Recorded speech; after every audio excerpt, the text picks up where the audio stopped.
Reinvest in the hood, man. If you don't want to live in the hood, at the least you can do is reinvest in your hood and do something for them, and do something for them out of love, right? Do it out of love. Don't do it for capital gain. Don't be like these people that's gentrifying the neighborhood and all that stuff, buying these properties and profit off of it and not giving money back to the community.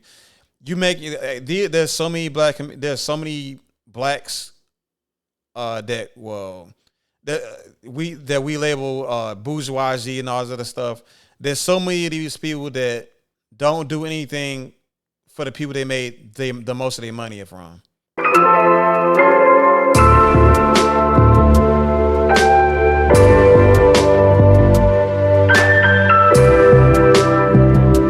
Blacks that are under population control. That's something that, that's just what it is. African Americans are not choosing to get the abortion. I mean, it's a choice. It's an individual choice. But we're being influenced to. Well, then speak to the community and help. I mean, I don't know what the engineering solutions there are. It could be you're doing that in part by speaking to the value and the power of family. Well, watch this. I was building shelters. I bought land in Calabasas and I bought 2 ranches in Wyoming. And this is true because I believe it was Young Thug. Young Thug sold him some land too for cheap. He actually might have gave it to him for free, but of course he can't really do much with it with him losing billions of dollars. So that's the power of cancel culture or cancel company. 300. This ain't cancel culture. Cancel culture doesn't take billions of dollars out your pocket. Cancel company takes billions of dollars out your pocket. 100 acres in Calabasas, 12,000 acres in total in Wyoming. And I started building ideas for shelters. And God set it on my heart to make monasteries, which would be modern day facilities that don't turn people down, that have farms, that have shelter, clothing.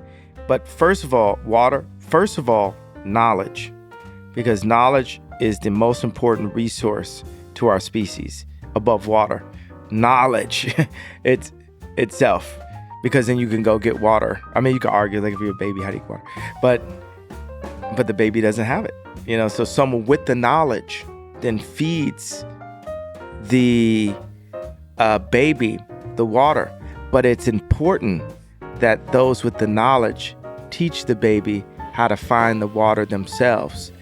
And the business people that I've been dealing with have been keeping the baby sick.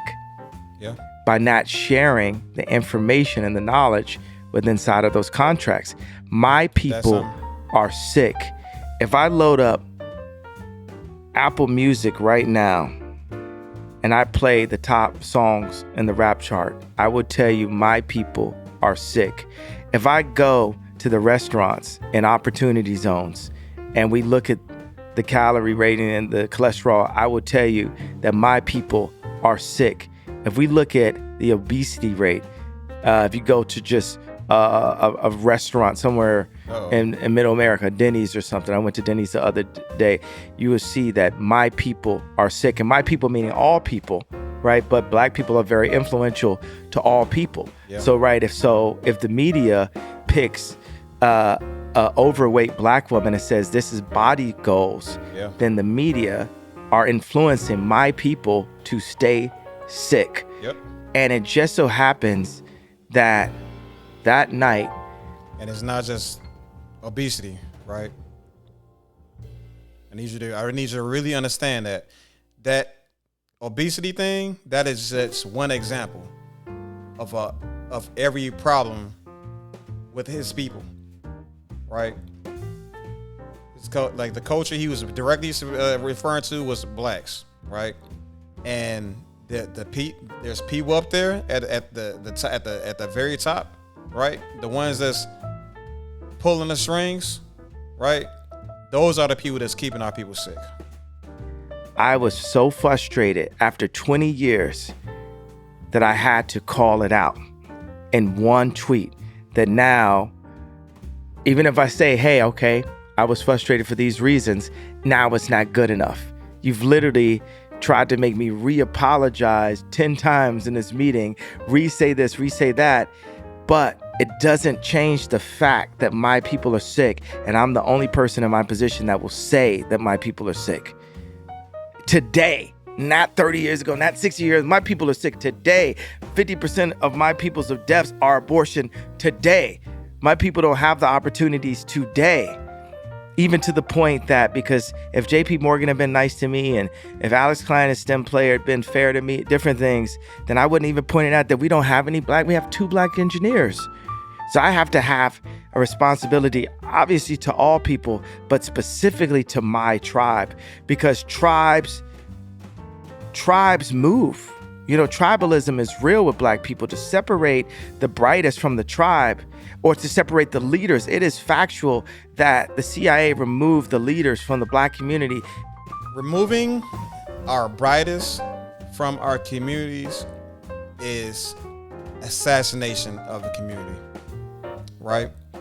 And I know. It's so enticing. It's so enticing to leave the hood behind. It is very, very enticing to do that. You got your bread together. It's time to get up out the hood because the hood is screwed. So enticing to do that. But guess what happens? Guess what happens when you do that, right? Guess what happens when 10 other black geniuses leave the hood? Guess what happens when 100 black geniuses leave before you? Where do they go? They go to communities that's been established from other communities, other cultures of people. Because it's cleaner, it's nicer, it's more healthy, it's safer. So enticing. And I can empathize with that.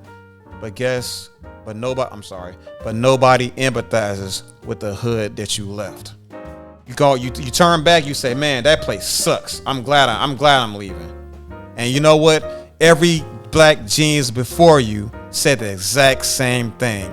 That place sucks. I'm glad I ain't going. I'm glad I'm leaving that place behind. They all said it before you, and they all gonna say it after you. What's gonna happen to that hood? It's gonna continue to crumble.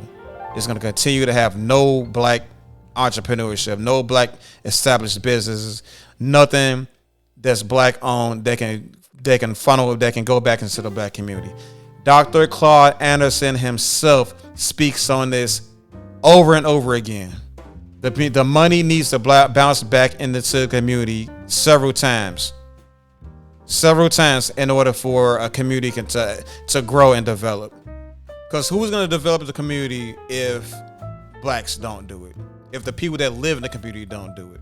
It don't even got to be blacks to be black people. This is a community thing. What's going to happen to the community if the community is not self-sufficient? Outsiders are going to monetize off of it. That's what's going to happen. And what's going to happen to that money what's going to happen to that community when the money that's made within the community is being funneled to an individual who does not live within the community? Is going to be extracted out of the community. Dr. Claude Anderson says there's no communities in Black America. There's just hoods, incomplete neighborhoods. They're missing the aspect that can make them self-sufficient and whole. There's a void missing from black communities, and that's capital, and that's entrepreneurship, that's the ability to generate self-sufficiency. This is America we're dealing with. This is America. America is not a place for love. America profits off of love and compassion. You can ask all you want. You can run these marches. You can do these marches. You can hold these signs up. You can riot. You can even riot. But if the attention isn't put on the right people, then nothing's gonna change. And if you can't reach those specific people to make that change, then you're gonna have to adapt, and that includes the black geniuses of America. Reinvest in the hood, man. If you don't want to live in the hood, at the least you can do is reinvest in your hood and do something for them, and do something for them out of love, right? Do it out of love. Don't do it for capital gain. Don't be like these people that's gentrifying the neighborhood and all this other stuff, buying these properties and profit off of it, and not giving money back to the community. There's so many blacks that we label bourgeoisie and all this other stuff.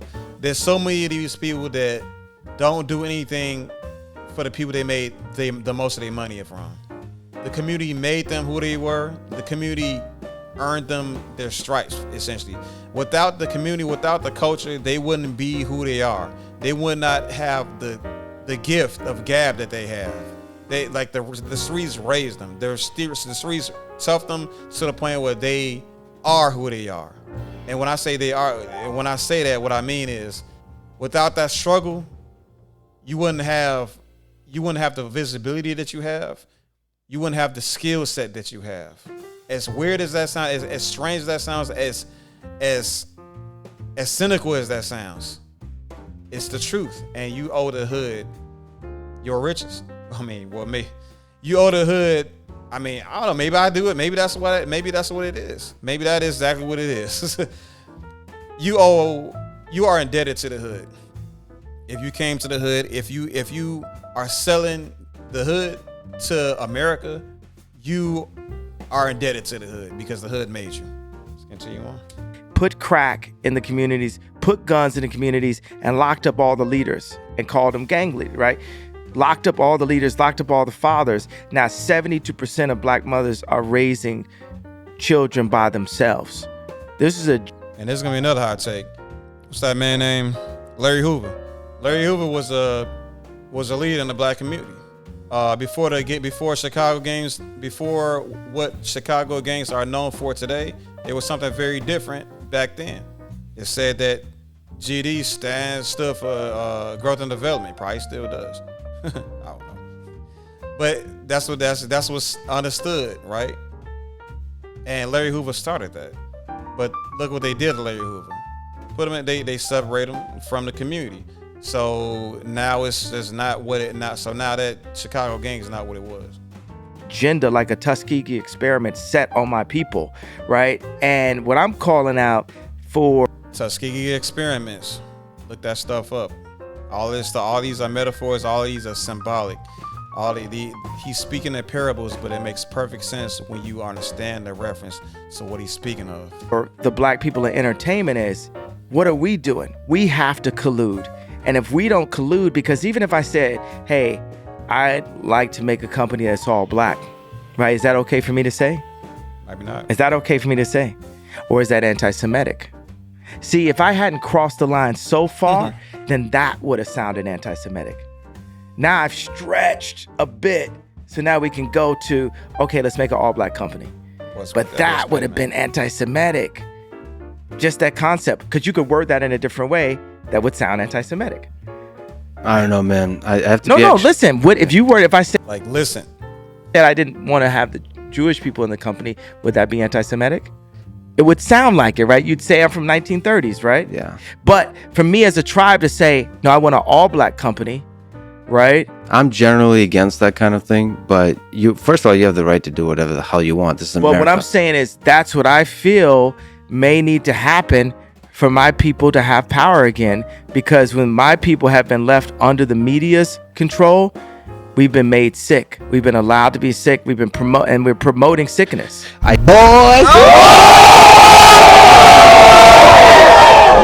Do you get it now? So I'd argue to say that a lot of y'all would have never seen this interview had I not highlighted this specific portion of it. And I'm gonna make it nice and short and digestible for everybody to kind of come in and jump out. But this is the type of stuff that needs to be said. And even if he's not the first person to say it, even if you knew this stuff already, even if you follow Umar Johnson and all these other black leaders and FD Signifier and all of these guys that said this stuff already, it needs to be said by everybody. It needs to be said by people that don't align. How do I word this? It needs to be said by people that won't listen to FD Signifier and won't listen to Dr. Umar Johnson. It needs to be listened. It needs to be heard from people that listen to Kanye West. And I would argue to say that the people that listen to Ye West are the people that really need to hear this stuff. Because the problem with our relationship with the rest of America right now and other ethnicities and other skin complexions and stuff like that is that they have an inability to empathize with the Black Americans. Why? Because they simply are ignorant. And Ye is the man that builds the bridge between our echo chamber and everybody and their echo chamber. And if nobody builds that bridge, the people that's in charge, the people that have the bread, will never have the chance of empathizing with us, because they don't want to listen to FD Signifier. They don't want to listen to Umar Johnson. They don't want to listen to Tariq Nasheed. They don't want to listen to anybody that overtly follows the teachings of Marcus Garvey. Now, don't get me wrong. There's going to be people that resist anyway, because they keep Candace Owens in the back pocket. They keep Brandon Tatum in the back pocket. But Kanye is needed. Black conservatives that are empathy, that are rooted in their blackness, are needed in this culture. People that can speak the language of whom we call racist are needed in this community, in this battle, in this struggle. It's just like that man. Forgot his name. I really forgot his name. I should know his name too. I really forgot his name. But it was the man that spoke with Ku Klux Klansmen and talked them out of being in the Klan. Let me find this. I'm actually bothered that I don't remember his name. Daryl Davis. This community, our community, needs people like Daryl Davis that will go into the belly of the beast and speak with the devils themselves and cleanse them and baptize them. Man, Daryl Davis went up to Ku Klux Klansmen, found common ground, and those people turned in their robes. Now, to surface level caveman, like bare bones black people that are too rooted in their emotions and their feelings, they will call somebody like Daryl Davis a coon. They will call him a Uncle Tom, right? They'll have all these names for a guy like that. But in reality, that man is a hero, and he's helping black people. And I can say the same thing for Ye.